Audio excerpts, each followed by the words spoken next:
Scottish colleges have been committed to net zero by 2040 at the latest. What does this mean for you?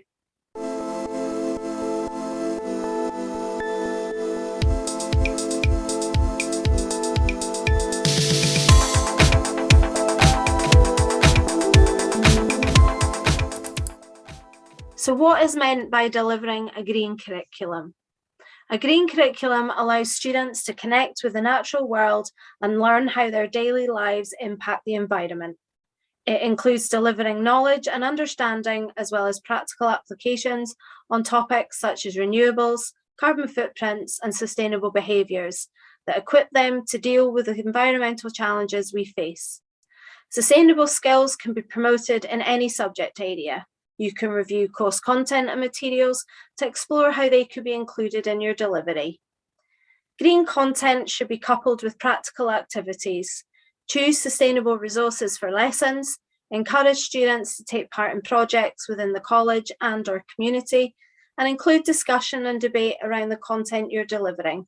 This will give students the opportunity to gain a deeper understanding of the topic and why it's been delivered. At this point, you may be asking, what does this mean for me as a lecturer? Your college has already signed up to 10 key actions in response to the climate emergency, committing to becoming net zero by 2035 or 2040 at the latest. Environmental sustainability will be embedded as part of institutional strategies.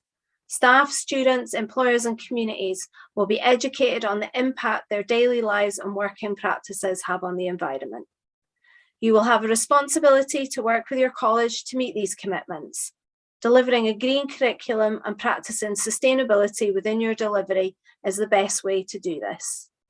Our students may be aware of the bigger issues such as energy consumption, waste, and the use of non-renewable materials, but the specific issues relating to their subject area will have their own nuances and may not be as obvious to them.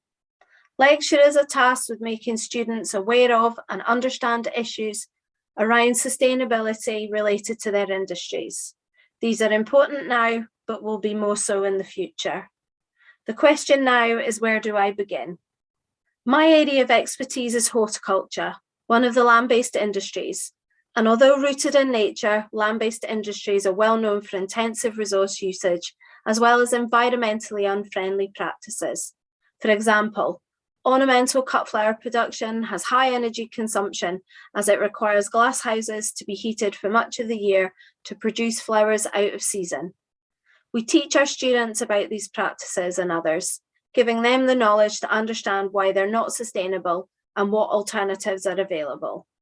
The industry is now starting to turn more to renewable, organic practices and seasonal production, coming away from chemicals, peat, and single-use plastics.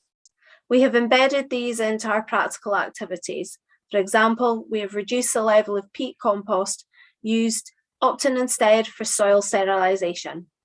So over to you. Take some time to explore how issues around climate and sustainability relate to your industry. How could these be included in your course framework? Where this isn't relevant, environmental examples could be integrated into your teaching. For example, in maths, use the impact of travel on the environment as a topic, have students calculating the carbon footprint of different transport and travel options, and discuss which are the most sustainable. There are simple, good sustainability habits that can be put into practice in all departments across our colleges. Source and use sustainable products from companies with green credentials. Are the materials you use in your delivery from sustainable sources?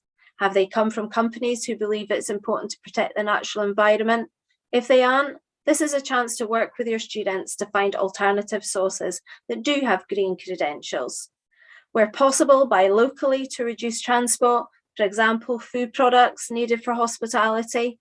Source paper and construction materials that are certified sustainable, and buy hair and beauty products that are eco-friendly and palm oil free. Go digital. Reduce your carbon footprint by making the most of digital mediums. Webinars give you the chance to invite external speakers from across the country, even the world, to speak with your students on course content or sustainability issues. Online portfolios, digital resources, and computer-based assessments have supported the reduction in paper usage. COVID has shown us technology and educational delivery works. However, beware not to let technology dictate your practice. Remember to reduce, reuse, recycle. Any reduction in resource use is a positive step towards net zero. If applicable, avoid single-use plastics and non-recyclable products. Before chucking it away, think, could this be repurposed? Encourage students to follow the 3 Rs. Involve them. What ideas do they have that would mean the class, department, or wider college is using less and recycling more? Using these good sustainability practices is great, but students also need to understand their importance. Introduce sustainability units to your course frameworks. These are available from level 4 up to level 8 and cover topics like sustainability in the community, principles and practices, and sustainability for construction, design, and tourism. If they don't fit, create your own. Use specialised, locally devised units to deliver your students the key sustainability knowledge they need for industry. As individuals, we all have our part to play in working towards net zero. A green curriculum supports us all to make changes in our lives that will support the fight against the climate, food, and energy challenges ahead.